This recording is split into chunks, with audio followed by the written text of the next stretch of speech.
ఈరోజు మధ్యాహ్నం భోజనంలోకి గోంగూర పచ్చడి చేసుకున్నానండి. పల్లీల కారపొడి, ఇందులో నెయ్యి వేసుకుంటాను.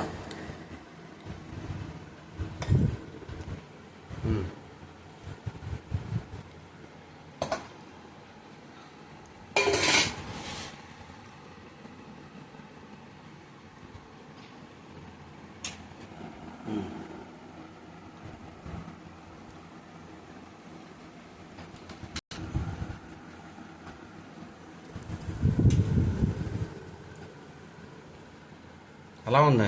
గుంటూరు గోంగూర పచ్చడి, పల్లీల కారపొడి కలుపుకున్నానండి. అన్నం చూడండి ఎంత కలర్లో ఎంత బాగా కనిపిస్తుందో చూడండి, అలాగొచ్చిందో. తింటున్నా అబ్బా, ఎంత రుచిగా ఉందండి. తినేకలు తినాలనిపిస్తుంది. గుంటూరు గోంగూర పచ్చడి ఎలా వచ్చింది టేస్ట్? గుంటూరు గోంగూర పచ్చడి చాలా సూపర్గా వచ్చిందండి.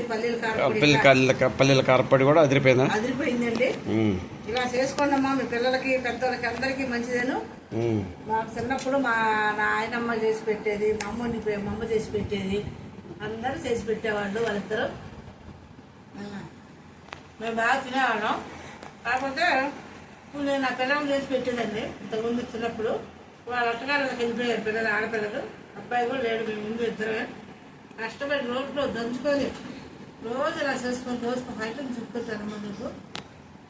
నా ఛానల్లో చూడండి, బాగా సబ్స్క్రైబ్ చేయండి. ఇలా చేసుకొని తినానమ్మా, చాలా బాగుంటుంది. హెల్త్కి చాలా మంచిది ఈ పల్లీల కారపొడి.